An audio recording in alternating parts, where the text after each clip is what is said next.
मेरी प्यारी बिंदु, मेरी भोली री बिंदु, मेरी माथेरी बिंदु, मेरी सिंदूरी बिंदु, मेरी प्रेम की नैया बीच भंवर में गुड़गुड़ गोते खाए झटपट पार लगा दे। दोस्तों, किशोर दा एक मूडी और बेपरवाह इंसान थे। उनकी ज़िंदगी में मस्ती और क्रिएटिविटी का एक अनूठा मेल था। चाहे रिकॉर्डिंग हो या फिर फिल्म का शूट, किशोर कुमार अपने किरदार में इस कदर डूब जाते थे कि उसे छोड़ना उनके लिए नामुमकिन हो जाता था। अगर उन्होंने किसी चीज़ का मन बना लिया तो फिर लोगों के लाख जतन करने पर भी वो उसे बदलने के लिए बिल्कुल भी तैयार नहीं होते थे। लोग उनके आगे पीछे घूम घूम कर थक जाते थे, लेकिन किशोर दा अपनी धुन पर ही चलते थे। किशोर दा की शख्सियत अपने आप में एक अफसाना थी, जिसमें किस्से कहानियों की भरमार थी। उनका जिक्र होते ही यादों का एक ऐसा खजाना खुलता है जो हमें उनके अद्भुत सफ़र की झलक दिखाता है। उम्र चाहे कितनी भी बढ़ गई हो, मगर उनके अंदर का बच्चा हमेशा जिंदा रहा। उनकी हाजिर जवाबी और चतुराई का कोई भी सानी नहीं था, और उनकी याददाश्त तो इतनी तेज़ थी कि कोई कुछ कह दे तो उसे बिना जवाब दिए वो छोड़ते नहीं थे।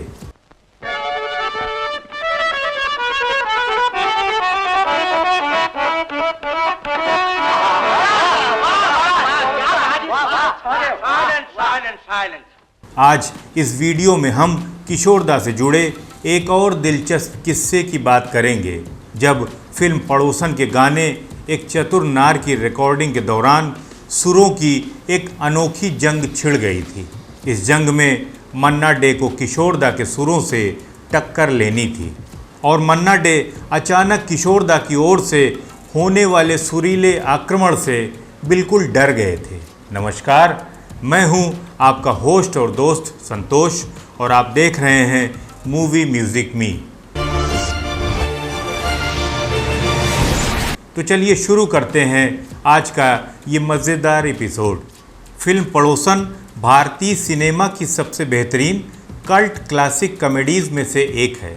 सुनील दत्त, सायरा बानो, महमूद और किशोर कुमार जैसे सितारों से सजी इस फिल्म का गाना एक चतुर नार, एक चतुर नार करके सिंगार मन के द्वार ये घुसत जात।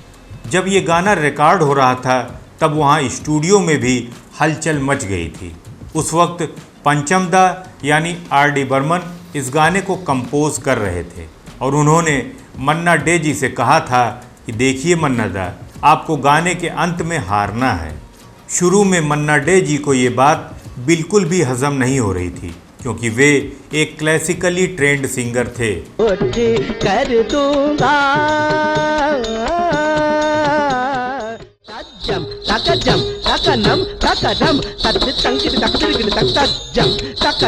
और किशोर दा जैसे क्लासिकली अनट्रेंड सिंगर से हारना उन्हें अपनी बेइज्जती लग रही थी।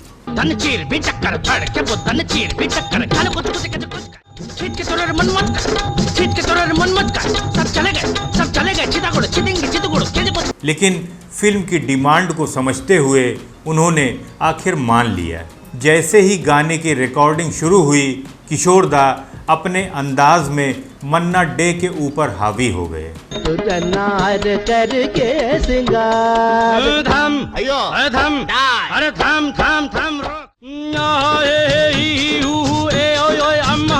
मन्ना डे पूरे आत्मविश्वास के साथ गाते, लेकिन किशोर दा अपने अनोखे अंदाज में गाने में कुछ बदलाव कर देते थे।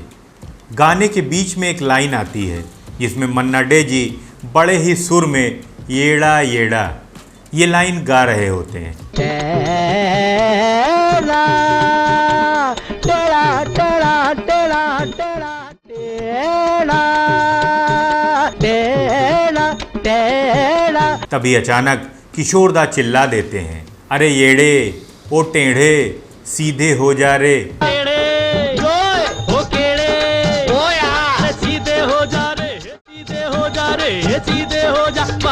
चंदनी। मन्ना डे घबराकर आर.डी. बर्मन जी की ओर देखते हैं। वो पंचम दा को ये बताना चाह रहे थे ये लाइन तो गाने में है ही नहीं, तो किशोर दा अपने मन से इसे कैसे गा रहे हैं। लेकिन पंचम दा उन्हें ओके का इशारा कर देते हैं और रिकॉर्डिंग जारी रहती है। इस तरह से किशोर दा ने इसे अपने स्टाइल में गाया, जिससे इस गाने को क्लासिक सॉन्ग का दर्जा मिला।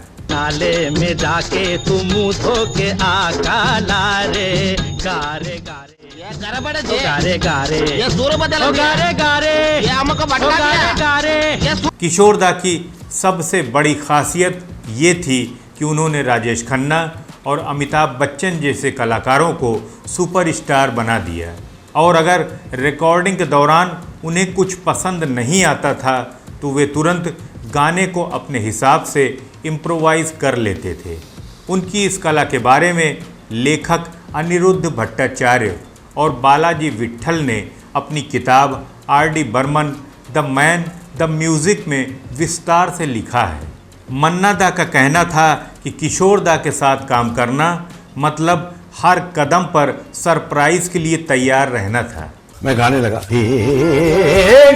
मैं जैसे खत्म किया तो उधर से टेढ़े किशोर शुरू हो गया। मैं कर रहा था, वो बिल्कुल ऐसा हमारे ऊपर हावी हो गया रिकॉर्डिंग के बीच में। पंचम ने बोला काटो मत, होने दो।